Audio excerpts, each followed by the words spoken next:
Of all the places in America, the university is supposed to be the hotbed of open discussion. You debate your ideas, listen to see whose argument is best, and we learn from that open debate. But now, students on many campuses are taught that some words and ideas are just beyond the pale. They do not deserve to be heard. Also, now students are told, don't even use phrases like, "that's so gay," or "man up." That's supposed to be offensive to gays and women. Now, these campaigns mean well. They're meant to discourage attitudes that have been used to marginalize people, and it's good to open students' eyes about that. But speech codes meant to protect people give the power of censorship to whomever is most easily and quickly offended, and that gives everyone this perverse incentive to be offended, to become more sensitive. If being easily offended gives you power over other people, some people will get offended quickly. Catherine Timpf writes about this. She's a reporter for the website Campus Reform. Students now walk on eggshells? Definitely. Students are terrified. It's not just the typical things that you think of, oh, that's offensive. You guys is even very offensive. You're supposed to say men, women, and people that do not conform to those gender binaries. You can't say, hey, guys, want to get some pizza. You have to say, hey, men, women, and people who don't, not the same ring to it, really. But guys includes women, and do students laugh at this? Some do, and some are very, very serious. When I went to a feminist conference of college students, a lot of them were upset that a speaker addressed them as you guys, saying men, women, and people that don't conform. That's incredibly long, and you guys isn't actually saying you are all guys, and I think you're all guys. You're all people. Yeah. At Dartmouth, they were planning a party, a fiesta they called it. What happened? Well, one student complained saying that this was racist and insensitive because it did not give an accurate representation of all of Mexican culture. They weren't saying that. She described herself as Mexican-born. I'm a woman of color, but. Right. The thing is, these students didn't say, hey, come to our cultural history museum. They said, come to our lawn, eat burritos and chips, and let's raise money for heart patients. Yeah, there was a charity event. They canceled it. Yes.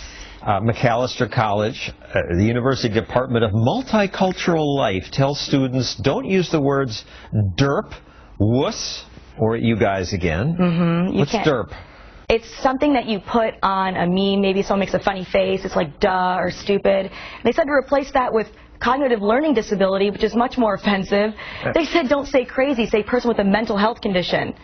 Crazy is like a girl who texts too many times or an uncle who yells at the TV. They're not interchangeable. Duke, some students there, not the university at least, they have this campaign, don't use man up. Right, man up.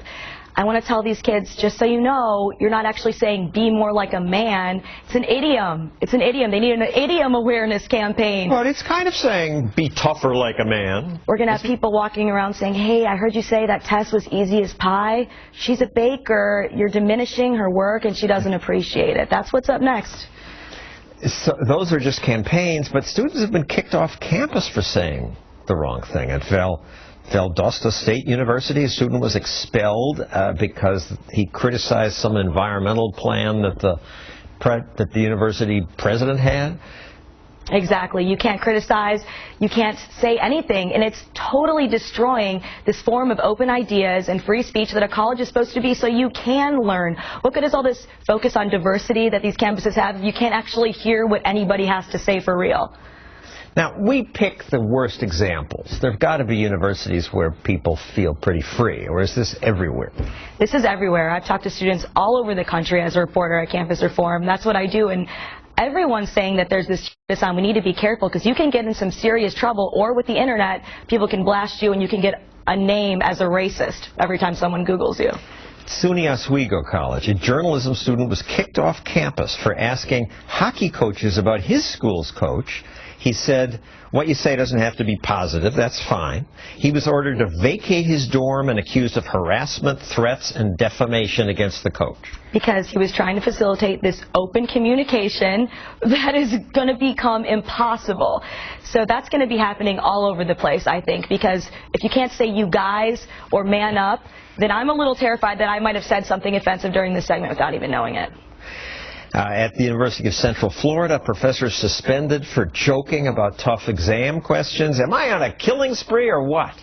Again, he wasn't actually saying he was going to kill anybody. Your expressions, we're going to have to go through all of our idioms and totally destroy them and make them twice as long just to make sure not even one person is offended. Thank you, Catherine. Keep watching out for this. Coming up, someone who likes to offend people. That's next.